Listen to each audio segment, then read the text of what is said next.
Abi son günlerde sosyal medyaya giriyorum. Her yerde Fatma Flavius, Evrenos, Fatma kaç tane de ad vermişler karakteri. Yani yıldım artık. Dedim ki bir videosunu çekeyim. İşin aslını öğrenelim. Bir anda Bizans tarafından kaçırılıp kökleri unutturulan Flavius var karşımızda. İşte diğer tarafta da Osman Gazi'nin kızı Fatma Hatun. Ve ortada da bu ikilinin yaşadığı o destansı aşk var. Peki abi bu hikayenin ne kadarı tarih ya da ne kadarı rating uğruna yazılmış bir senaryo? Tarihe soralım.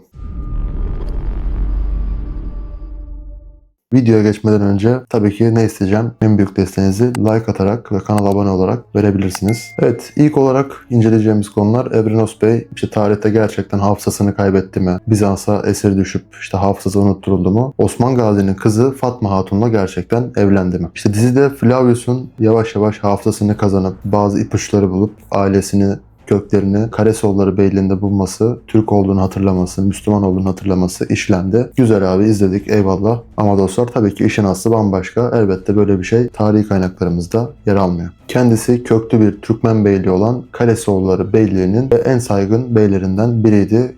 Keza Karasoğulları'nın Osmanlı'ya katılmasında en büyük rol sahiplerinden birisidir kendisi. Bazılarınızın belki de bilmediği nokta, asıl adı Hacı Evrenos Bey. Yani zaten baktığınız zaman Karasoğulları'nın Osmanlı'ya katılma sürecinde Hacı Evrenos Bey şeklinde sıkça bu isme rastlarız. Yani dizide gösterdikleri Evrenos Bey de aynı kişi olarak gösterdiler daha sonradan. Asıl şaşıracağınız nokta, dizide bize bu Evrenos Bey'i Evrenos oğlu İsa olarak tanıttılar. Hani işte köye gidiyor, orada bir kadın buluyor. Kadın ona sen Evrenos'un oğlu İsa'sın falan diyor. Aslında babasının adı İsa. Dizide anlatılanın aksine araştırıp baktığımız zaman görüyoruz ki babasının adı İsa. Aslında Evrenos Bey Karasoğulları Osmanlı'ya katıldığı zaman kendi isteğiyle, kendi liyakatiyle Osmanlı ordusunun en tepe komutanlarından biri haline gelmiş. Şimdi gelelim dizideki efsanevi aşka. Yani tarihte işte Fatma Hatun'la evlendi mi vesaire. Yani herkesin eridiği o aşk, işte neydi? Fatvius diye böyle hashtagler falan. Burada işte fanları birazcık üzeceğiz ama tabii ki tarihte böyle bir şey yok. Yani tarihte Evrenos Bey ile Osman Gazi'nin kızı Fatma Hatun'un evlendiğine dair herhangi bir resmi kayıt bulunmuyor. Yani düşünün, Karasoğulları'nın Osmanlı'ya katılması 1345'li yılları buluyor. Bazı kaynaklara göre 1337. Ya o dönemde aslında siyasi evlilikler yapılıyordu elbette. Beylikler arasında, Bizans'la Osmanlı arasında. Orhan Gazi'nin eşlerini incelediğimiz video var, ona bakarsınız görürsünüz. Orhan Gazi'nin 4 eşi geçiyor mesela. 3'ü Bizanslı. Yani kimisi çeyiz yoluyla gelmiş vesaire. Bu tarz şeyler oluyordu elbette. Evrenos Bey hiç evlenmedi mi? Tabii ki evlendi. Adamın soyu devam etmiş. Mehmet Fethiler Sultan'ına bakıyoruz. Orada da Serdar Gökhan'ın canlandırdığı bir karakter var. Yani aynı soydan geliyor. Bu demek oluyor ki Orhan Gazi döneminde gördüğümüz Evrenos Bey bir şekilde evlenmiş, soyunu devam ettirmiş ama eşi hakkında bir bilgiye pek rastlamıyoruz. Ama mutlaka evlenip çoluğa çocuğa karışmış diyelim yani. Evet, şimdi yani bu Evrenos Bey'in gerçek kimliğine birazcık değinelim.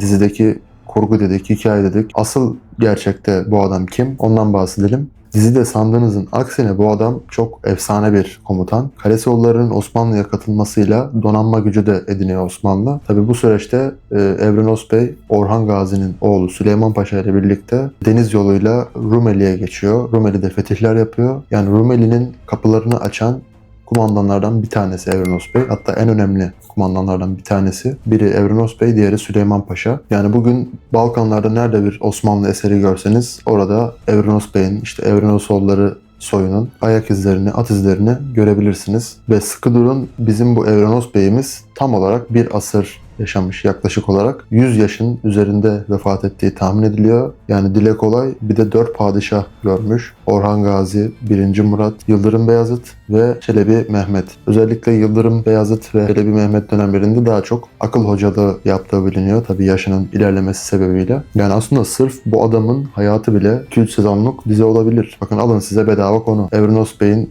hayatı, işte soyu, savaşları, fetihleri, senaristler duyun sesimi, değerlendirin. Yani dostlar, özetleyecek olursak dizide gördüğümüz Evrenos Fatma aşkı bir kurgu.